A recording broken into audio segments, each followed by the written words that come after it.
आनंदपुर गांव में दरिया के दरमियां एक बहुत ही मशहूर मंदिर था। इस मंदिर के बाहर वेंकट का एक छोटा सा स्टॉल था। इस स्टॉल में वो इडली, वड़ा और डोसा फरोख्त किया करता था। दर्शन करने आए हुए भक्त वेंकट के स्टॉल पर नाश्ता किया करते थे। भाईजान, एक मसाला डोसा दो और 2 प्लेट वड़ा सांभर देना। आप बैठिए भाईजान, मैं अभी ले आता हूँ। वेंकट की पत्नी डोसा बनाया करती और वेंकट खरीदारों को संभालता था। वेंकट सारे खरीदारों से बहुत अच्छे से गुफ्तगू किया करता था।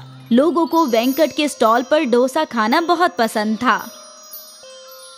अरे भाईजान, हमें भी 2 डोसा दे दीजिए। बिल्कुल भाईजान, तशरीफ रखिए, मैं बनवाता हूँ, बिल्कुल गर्मा गर्म।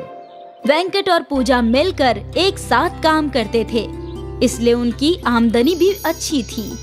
दोनों अपने कारोबार से बेहद खुश थे। बेटा, आइए आइए बाबा, तशरीफ रखिए, मैं आपके लिए कुछ लाता हूँ। वेंकट रोज इस ज़ईफ भिखारी को खाना खिलाता था, लेकिन ये बात उसकी बीवी पूजा को हरगिज पसंद नहीं थी। क्या जरूरत थी इस भिखारी को आदत लगाने की? ये रोज चला आता है मुफ्त का खाने के लिए। पूजा, क्या फर्क पड़ जाएगा अगर हम किसी जरूरतमंद की मदद करते हैं तो? अरे लेकिन आप अगर इसे मुफ्त में खाना ना दे तो क्या ये मर जाएगा? कुछ ना कुछ और ये कर ही लेगा ना। ऊपर वाले का दिया बहुत कुछ है हमारे पास। मुझे नहीं लगता कि हमें किसी की मदद करने में हिचकिचाना चाहिए। जय हो दयावान, आप ऐसे ही लुटाते रहो। ऐसा ही चलता रहा तो यहाँ भिखारियों की कतार लग जाएगी, कतार। मुझसे जितना बन पड़ेगा उतना करूँगा, बाकी ऊपर वाला मालिक है। वेंकट ने उस ज़ईफ भिखारी के लिए कुछ वड़े, इडली और चटनी भरी और उसे दे दिया। ऊपर वाला तुम्हें बरकत दे। ज़ईफ भिखारी खाने लगा। तभी वहाँ मंदिर का पंडित आया। पंडित दिखने में गोल मटोल था, छोटा कद और मोटी तोंद। जय माता की। जय माता जी। पंडित जी बैठिए, आइए ना बैठिए। पूजा ने पंडित के लिए टेबल साफ किया और पंडित बैठ गया। क्या खाएंगे आप पंडित जी? 2 प्लेट वड़ा, 2 प्लेट इडली, 2 डोसा। आज के लिए बस इतना ही।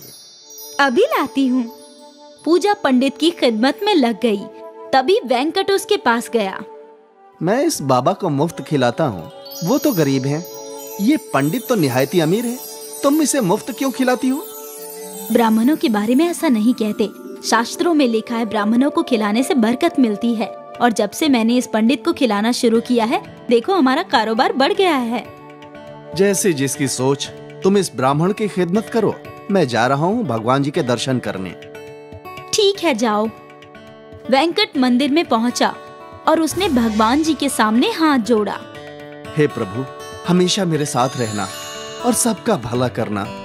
मेरी बीवी सोचती है कि भरे हुए पेट को भरकर उसे बरकत मिलेगी।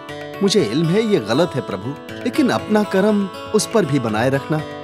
वेंकट अपने साथ सभी का भला चाहता था। वो एक बहुत ही नेक इंसान था। अपनी बीवी से छुप छुप कर वो गरीब लोगों को मुफ्त में खाना खिलाया करता था। ऊपर वाला तुझे बरकत दे। वेंकट को जरूरतमंदों की मदद करने से बहुत खुशी मिलती थी, इसलिए वो छुपते छुपाते नेकी का काम करता ही रहता था। वहीं उसकी बीवी पूजा मतलबी थी। वो सोचती थी कि भगवान उनका ही भला करे और इसी वजह से वो ब्राह्मणों की खिदमत किया करती थी। खैर, ये सिलसिला चलता रहा। वेंकट और पूजा का डोसा स्टॉल भी ठीक ही चल रहा था। वेंकट गरीबों की मदद करता और पूजा ब्राह्मणों की खिदमत करती। रोज सुबह 5 बजे की पहली नाव पकड़कर वेंकट और पूजा मंदिर पहुंचते थे और फिर वहां अपना कारोबार लगाया करते थे। और सुबह से ही उनके ठेले पर खरीदार आ जाते थे। फिर बारिश का मौसम आया। वेंकट और पूजा रोज की तरह नाव में सवार थे। आज लगता है तेज बारिश होगी। मतलब खरीदार कम होंगे। वो तो है, लेकिन जितने भी लोग हैं उनको भूखा थोड़ी रख सकते हैं। ठीक है, लेकिन जब मंदिर खाली हो जाएगा हम घर लौट आएंगे। ठीक है।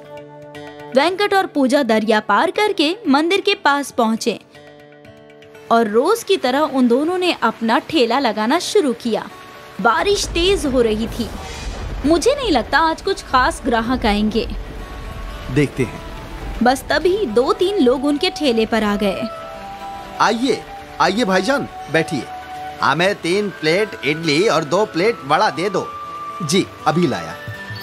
पूजा ने इडली वड़े तैयार किए और वेंकट ने खरीदारों को दे दिया। खरीदारों ने खाना शुरू किया। उन सब का खाकर खत्म हो गया, लेकिन फिर भी बारिश नहीं रुकी। लगता नहीं है आज ये बारिश रुकेगी।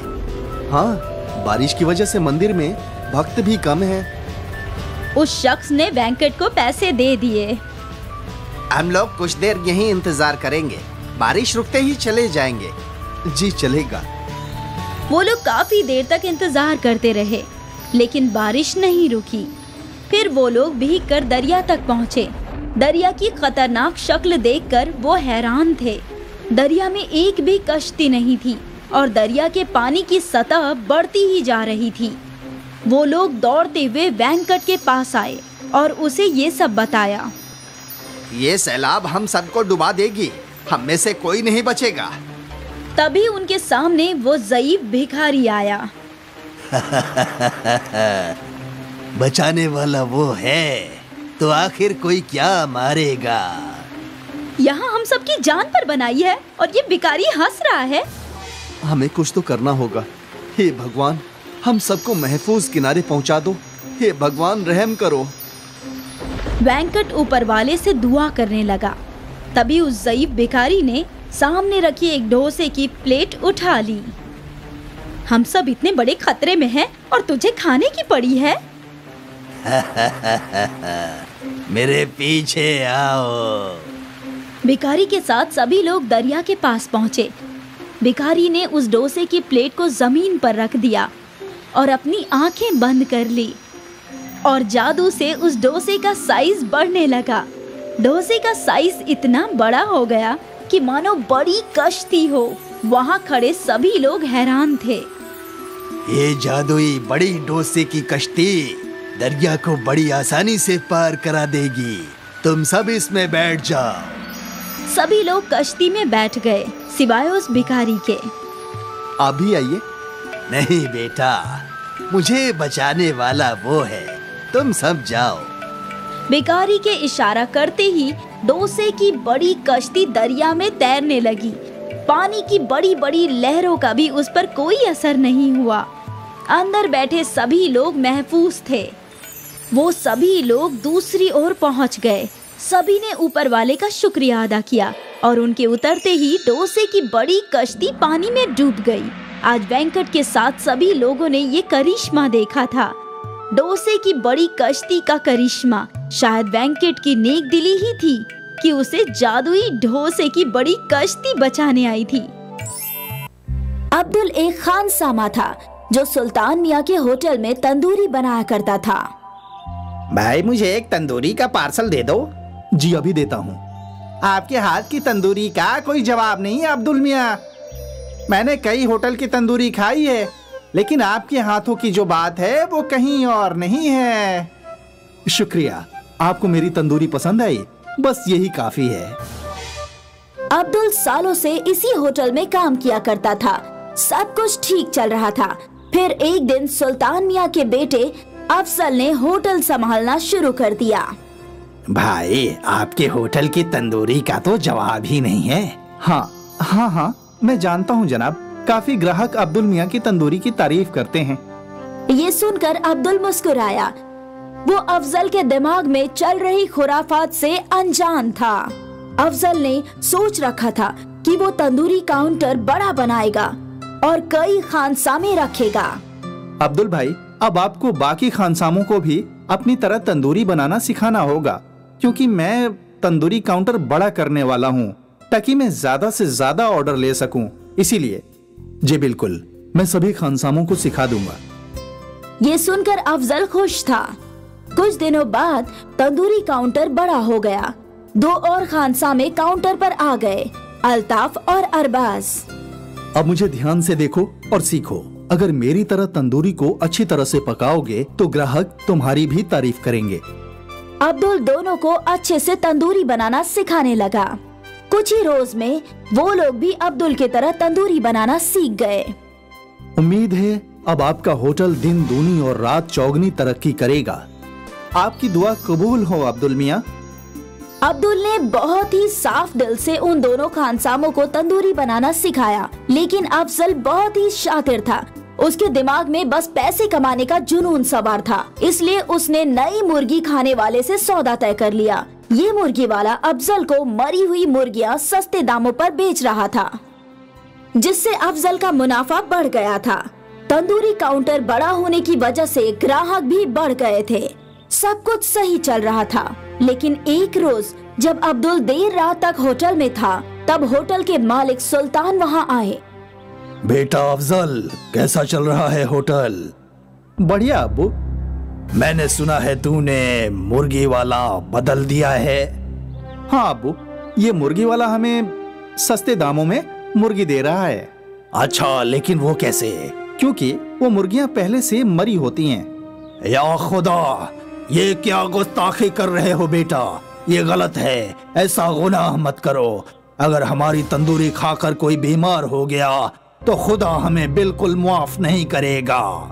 ऐसा कुछ नहीं होगा अब्बू, सारे होटल वाले ऐसा ही करते हैं। मेरे सारे दोस्तों के होटल में यही होता है। अब तक कोई बीमार नहीं हुआ, आगे भी नहीं होगा। मेरा काम था तुम्हें आगाह करना, बाकी तुम्हारी मर्जी। अब ये होटल तुम्हारा है और तुम इसके मालिक। अच्छा हो या बुरा हो, ये तुम्हारा फैसला है, ठीक है? सुल्तान साहिब वहाँ से चले गए। ये सारी गुफ्तगू अब्दुल ने सुन ली थी। कुछ देर बाद वो भी अपने घर के लिए निकल पड़ा। रात को अब्दुल इसी मसले को सोच रहा था। मैं ऐसी जगह काम नहीं कर सकता जहां लोगों की सेहत के साथ खिलवाड़ हो। ये सरासर गलत है, लेकिन अफजल मियाँ मेरी बात कतई नहीं सुनेंगे। बेहतर होगा कि मैं ये काम छोड़ दूं। अब्दुल ने सोच लिया था कि अब वो सुल्तान होटल में काम नहीं करेगा। अगले रोज वो होटल गया। मैंने कल सब कुछ सुन लिया था। मेरा ज़मीर मुझे इसकी इजाजत नहीं दे रहा कि मैं ये काम करूं। मैं इस होटल को छोड़कर जा रहा हूं। अच्छा है, तुम्हें क्या लगता है तुम्हारे जाने से मेरा होटल बंद हो जाएगा? बिल्कुल नहीं, लेकिन तुम्हें किसी और होटल में कभी काम नहीं मिलेगा। इतना पक्का है अब्दुल मियाँ? मुझे मंजूर है, मैं बिना काम के रह लूंगा, लेकिन बेईमानी में हिस्सेदारी नहीं करूंगा। अब्दुल ये कहकर वहाँ से चला गया। उसने कई होटलों में काम की तलाश की, लेकिन उसे नौकरी कहीं नहीं मिली। थक हार कर एक रोज वो अपने दोस्त मुस्तफा की साइकिल की दुकान पर बैठा था। क्या हुआ भाई, आज भी काम नहीं मिला? नहीं दोस्त, अब पता नहीं क्या करूंगा।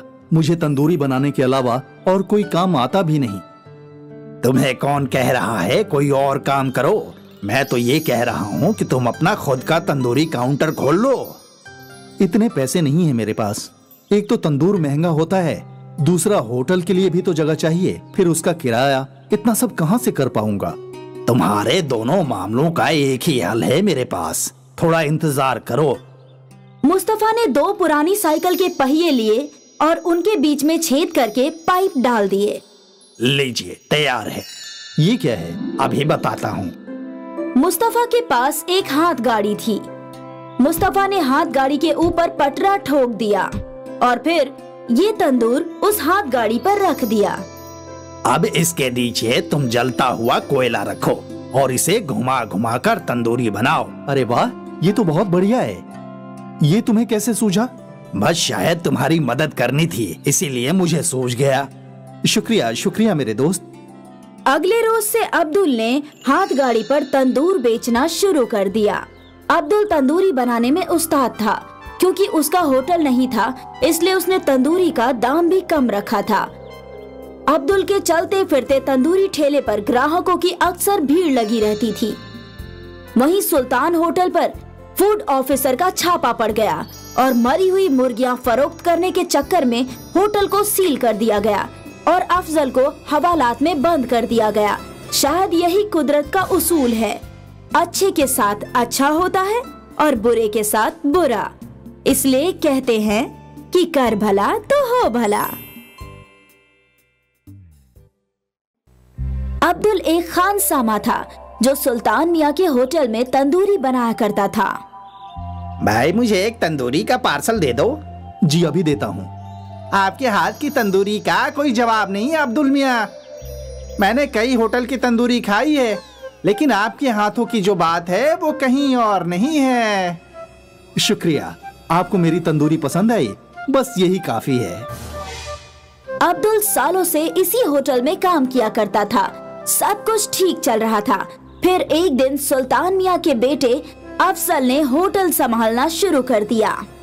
भाई, आपके होटल की तंदूरी का तो जवाब ही नहीं है। हाँ, मैं जानता हूँ जनाब। काफी ग्राहक अब्दुल मियाँ की तंदूरी की तारीफ करते हैं। ये सुनकर अब्दुल मुस्कुराया। वो अफजल के दिमाग में चल रही खुराफात से अनजान था। अफजल ने सोच रखा था कि वो तंदूरी काउंटर बड़ा बनाएगा और कई खानसामे रखेगा।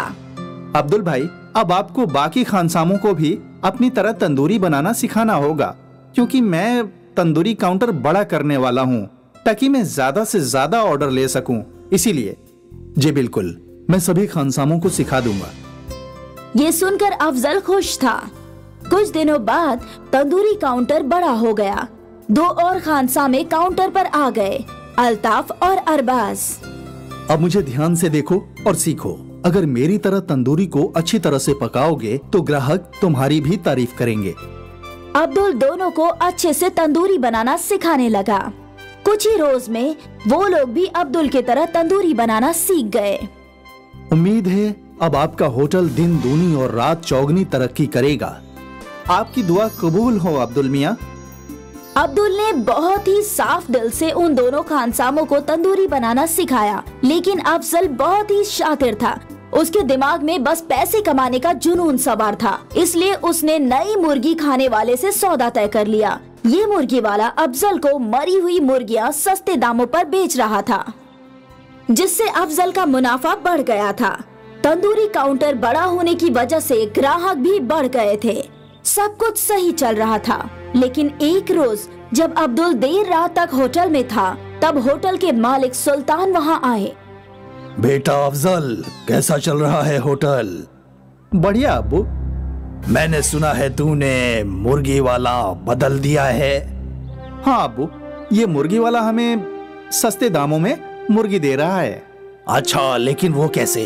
क्योंकि वो मुर्गियां पहले से मरी होती हैं। या खुदा, ये क्या गुस्ताखी कर रहे हो बेटा? ये गलत है, ऐसा गुनाह मत करो।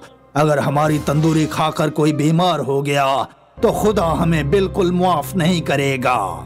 ऐसा कुछ नहीं होगा अब्बू, सारे होटल वाले ऐसा ही करते हैं। मेरे सारे दोस्तों के होटल में यही होता है। अब तक कोई बीमार नहीं हुआ, आगे भी नहीं होगा। मेरा काम था तुम्हें आगाह करना, बाकी तुम्हारी मर्जी। अब ये होटल तुम्हारा है और तुम इसके मालिक। अच्छा हो या बुरा हो, ये तुम्हारा फैसला है, ठीक है? सुल्तान साहिब वहाँ से चले गए। ये सारी गुफ्तगू अब्दुल ने सुन ली थी। कुछ देर बाद वो भी अपने घर के लिए निकल पड़ा। रात को अब्दुल इसी मसले को सोच रहा था। मैं ऐसी जगह काम नहीं कर सकता जहाँ लोगों की सेहत के साथ खिलवाड़ हो। ये सरासर गलत है, लेकिन अफजल मियाँ मेरी बात कतई नहीं सुनेंगे। बेहतर होगा कि मैं ये काम छोड़ दूं। अब्दुल ने सोच लिया था कि अब वो सुल्तान होटल में काम नहीं करेगा। अगले रोज वो होटल गया। मैंने कल सब कुछ सुन लिया था। मेरा ज़मीर मुझे इसकी इजाजत नहीं दे रहा कि मैं ये काम करूं। मैं इस होटल को छोड़कर जा रहा हूं। अच्छा है, तुम्हें क्या लगता है तुम्हारे जाने से मेरा होटल बंद हो जाएगा? बिल्कुल नहीं, लेकिन तुम्हें किसी और होटल में कभी काम नहीं मिलेगा। इतना पक्का है अब्दुल मियाँ? मुझे मंजूर है, मैं बिना काम के रह लूंगा, लेकिन बेईमानी में हिस्सेदारी नहीं करूंगा। अब्दुल ये कहकर वहाँ से चला गया। उसने कई होटलों में काम की तलाश की, लेकिन उसे नौकरी कहीं नहीं मिली। थक हार कर एक रोज वो अपने दोस्त मुस्तफा की साइकिल की दुकान पर बैठा था। क्या हुआ भाई, आज भी काम नहीं मिला? नहीं दोस्त, अब पता नहीं क्या करूंगा। मुझे तंदूरी बनाने के अलावा और कोई काम आता भी नहीं। तुम्हें कौन कह रहा है कोई और काम करो? मैं तो ये कह रहा हूँ कि तुम अपना खुद का तंदूरी काउंटर खोल लो। इतने पैसे नहीं है मेरे पास। एक तो तंदूर महंगा होता है, दूसरा होटल के लिए भी तो जगह चाहिए, फिर उसका किराया। इतना सब कहाँ से कर पाऊंगा? तुम्हारे दोनों मामलों का एक ही हल है मेरे पास, थोड़ा इंतजार करो। मुस्तफा ने 2 पुरानी साइकिल के पहिए लिए और उनके बीच में छेद करके पाइप डाल दिए। लीजिए, तैयार है। ये क्या है? अभी बताता हूँ। मुस्तफा के पास एक हाथ गाड़ी थी। मुस्तफा ने हाथ गाड़ी के ऊपर पटरा ठोक दिया और फिर ये तंदूर उस हाथ गाड़ी पर रख दिया। अब इसके नीचे तुम जलता हुआ कोयला रखो और इसे घुमा घुमा कर तंदूरी बनाओ। अरे वाह, ये तो बहुत बढ़िया है। ये तुम्हें कैसे सूझा? बस शायद तुम्हारी मदद करनी थी, इसीलिए मुझे सूझ गया। शुक्रिया शुक्रिया मेरे दोस्त। अगले रोज से अब्दुल ने हाथ गाड़ी पर तंदूर बेचना शुरू कर दिया। अब्दुल तंदूरी बनाने में उस्ताद था। क्योंकि उसका होटल नहीं था, इसलिए उसने तंदूरी का दाम भी कम रखा था। अब्दुल के चलते फिरते तंदूरी ठेले पर ग्राहकों की अक्सर भीड़ लगी रहती थी। वहीं सुल्तान होटल पर फूड ऑफिसर का छापा पड़ गया और मरी हुई मुर्गियां फरोख्त करने के चक्कर में होटल को सील कर दिया गया और अफजल को हवालात में बंद कर दिया गया। शायद यही कुदरत का उसूल है, अच्छे के साथ अच्छा होता है और बुरे के साथ बुरा। इसलिए कहते हैं कि कर भला तो हो भला।